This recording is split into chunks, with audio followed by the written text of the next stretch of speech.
জমিদার কথাটি মনে পড়লেই পুরনো দিনের কথা মনে পড়ে যায়।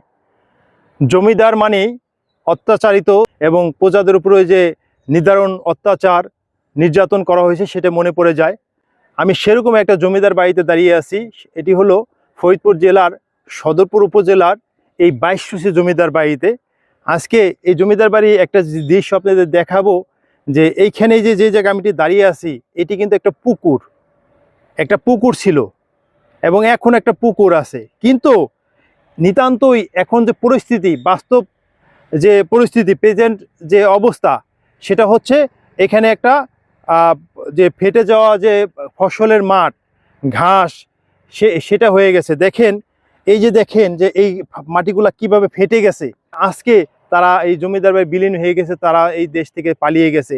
তা এই যে জমিদাররা মানুষের, আমরা যতটুকু শুনেছি, অন্যায় অত্যাচার জুলুম নির্যাতন করেছে, মানুষের যে কষ্টের যে নিঃশ্বাস, সে নিঃশ্বাসের ফল হচ্ছে আজকে দেখেন এই যে মাটি, এই পুকুরের মাটিগুলা ফেটে গেছে।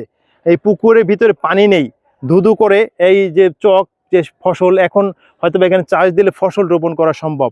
অথচ একটা সময় ছিল এই জমিদাররা যখন এখানে ছিল, তাদের এই গর্জন কিন্তু এই পুরো এলাকা কম্পিত হয়ে যেত।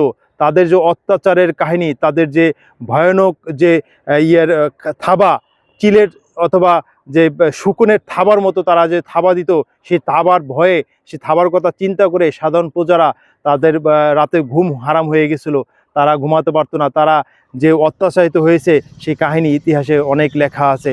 আজকে সেই জমিদার বাড়ির পুকুরে দেখেন পানি নেই, একবারে পুরো মরুভূমির মতো একটা অবস্থা হয়ে গেছে, মাটিগুলা ফেটে গেছে, এখানে ঘাস হয়ে গেছে।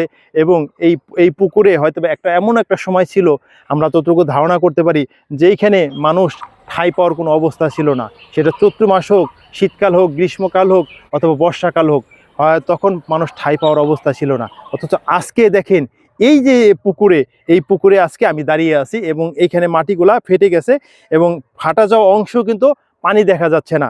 দেখেন এই যে পান্নাগুলা, এই যে আমার এই পাশে দেখেন এই পান্না। আর এই যে আমি আরেকটা জিনিস দেখাই, এই পাশে দেখেন এই যে পুরানো যে ভবন, এই যে জমিদার বাড়ি পূজা মণ্ডপ, এই যে এই পাশে তারা যেখানে থাকতো দোতলা ভবন। এবং এই যে ঘাটলা অনেকটা ভেঙে গেছে এবং এই ঘাটলার যে অবস্থা, যেখানে পাতা পুতা পড়ে এমন একটা অবস্থা হয়ে গেছে, না জানি কত পুরনো হয়ে গেছে, এখানে কোনো মানুষের আনাগোনা নেই। অথচ এই যে এই ঘাটে সাধারণ প্রজারা, সাধারণ লোক এসে এখানে হয়তোবা গোসল করার মতো তাদের সাহস হয়নি, হয়তোবা অনেকে দেখারও সাহস হয় না। অথচ আজকে এটা এই অযত্ন অবহেলায় পড়ে আছে। ভবনগুলা আজকে দেখেন যে খসে খসে পড়ে যাচ্ছে এবং এই ভবনের উপরে বাসা বেঁধেছে বিভিন্ন ধরনের পরগাছা, বট গাছ, এদেরই কি বসত বাড়ি হয়েছে। ভবনের বিভিন্ন তলার উপরের যে ছাদ, সেগুলা ভেঙে পড়ে গেছে। আজকে এই জমিদার বাড়ি একটা পুকুর, বিশাল বড় পুকুর, দেখেন তার ভিতরে মাঝখানে সামান্য একটু পানি।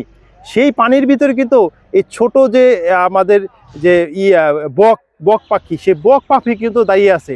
সে বক পাখি কিন্তু সেখানে ঠাঁই পাচ্ছে, অর্থাৎ মাছ লেভেলে। আর চারপাশটা পুরোটা শুকিয়ে গেছে। এই হলো পরিস্থিতি। তাই আজকে এই যে আজকে রাজা, কালকে সে প্রজা, আজকে সে জমিদার, কালকে সে পথের ভিখারি, সেটারই কিন্তু একটা নমুনা এটা দেখা যাচ্ছে। তাই এই অনেক সম্পত্তির, অনেক জায়গার, অনেক টাকার আমাদের গর্ব করতে নেই। গর্ব করে কি হবে? আজকে একদিন, কালকে 2 দিন, আজকে মরে গেলে কালকে সব শেষ।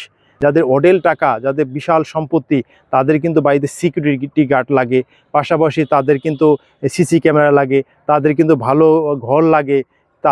তারপরেও কিন্তু তাদের রাত্রে ঘুম হয় না, কারণ চিন্তা করে কে এসে আমাকে মেরে ফেলবে, কে এসে আমাকে ডাকাতি করতে আসবে, কে আমার অর্থ নিয়ে যাবে, কে আমার স্বর্ণ নিয়ে যাবে, এই ভয়টা কিন্তু থেকে যায়। তাই সাধারণভাবে যারা বাসে, সাধারণভাবে যারা থাকে, সাধারণ যারা লোকজন, তাদের কিন্তু রাতের ঘুমটা সুন্দর হয়।